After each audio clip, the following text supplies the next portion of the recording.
talk entitled Student Efforts for a Sustainable Campus with our guest speaker and my good friend Suhail Barot. And he is chair of the Campus Sustainability Committee. I'd like to invite you all to check out the brochures and announcements that are sitting on your tables and just highlight a couple of upcoming things for you. This Thursday is the second week in our Global Lens Film Festival series. It happens every Thursday at 5:30. These are free art films. This week we'll be showing the film The Cloud. If you'd like more information on the individual films, you can find that on our website, or as you walk out we have some little booklets that give you information about each film's plot and synopsis. This Friday we'll be hosting, as part of our Friday Forum series, which happens in this room at noon, Jeffrey Crump, who is a professor at the University of Minnesota. He'll be discussing racial and spatial dynamics of mortgage lending and foreclosure in U.S. cities as part of our series theme, Reconstructing the American Dream. Also, it started yesterday, but next week on Monday we will continue our reading discussion series entitled Faith and Food Justice at 7 p.m. at the Y. If you'd like more information about that, you can come and speak with me after the talk.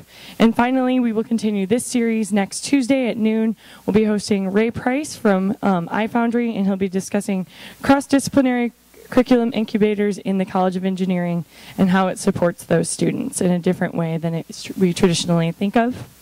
So we hope you can join us. Know Your University presents topics of interest to the university community. Our goal is to provide access to information, perspective, and interaction in an open forum. Speakers and participants represent a broad array of people from both the university and larger Champaign-Urbana community. That is co-sponsored by the Y and the Office of the Chancellor. We'd like to thank the Office of the Chancellor for its consistent support. If you need a sign language interpreter for this or any talk at any YMCA event, then please just let us know a few days in advance and you can talk to the front desk.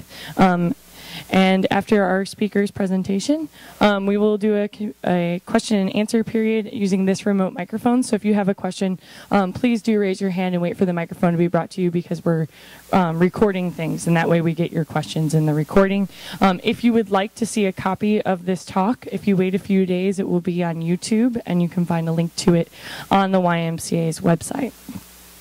I'm very excited to introduce for you today Suhail, who is a good friend of mine and a member of the YMCA's student programs and Board of Governors. But he is here today in his role as the chair of the Student Sustainability Committee.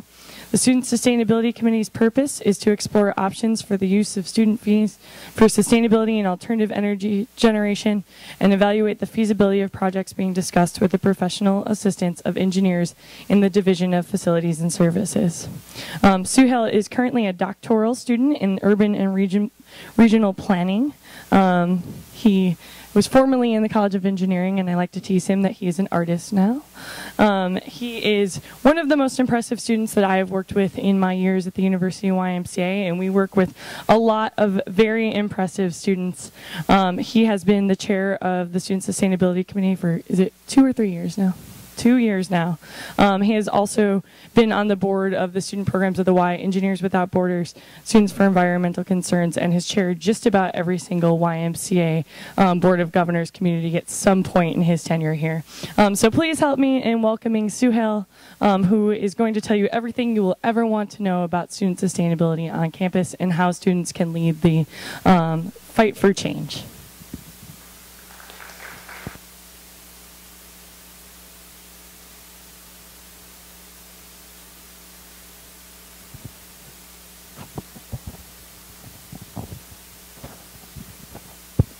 Is this working?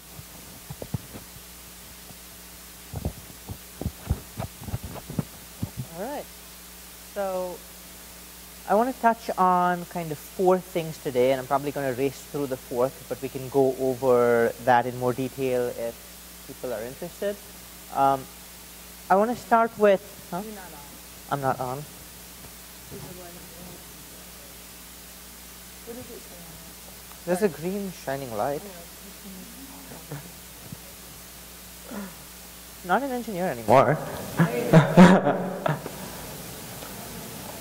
Right, is it working now? Yeah, okay. So what I want to do is talk a little bit about why we work on this problem of climate change, of sustainability, especially at a campus. what some of the student advocacy efforts have been, what the Sustainability Committee in particular is up to, and then I want to close by looking at the Climate Action Plan specifically that we just adopted. What's it say? What's it mean to us? That's the part I'm probably going to skip over or try and do quickly because we'll be running out of time by then, and it's also not as student-centric as the rest of the stuff I want to do. But feel free to, we can go over that more during the Q&A. So there's a lot that happens at the U of I with regards to student sustainability efforts. Better? We have somewhere between 10 to 15 student groups that do sustainability on campus. Students for Environmental Concerns is the best known perhaps, but even groups that you wouldn't expect, like the American Society of Mechanical Engineers did a fluorescent light bulb giveaway last year. A lot of groups that you wouldn't necessarily think of are moving into the environmental sphere, and a lot of student groups are continuing to form on the environmental sphere. There are a lot of co-curricular and extracurricular activities as well. Like you have the Solar Decathlon program. Last year's, the last entry that we put forward, the 2009 house, received second place, was the top US finisher. And it's only because Germany gave their school enough money to build a solar array 3 times the size that everybody else had that we didn't come first. We have the student farm, that's that students harvesting over there. You have the activism side, obviously. And we have student green fees. Last spring is something that I assume most people have heard of, but students voted to raise their campus environmental fees. And 77% of them voted in favor of that. That was the highest approval percentage of anything on the ballot. More students voted on that question than for anything on the ballot.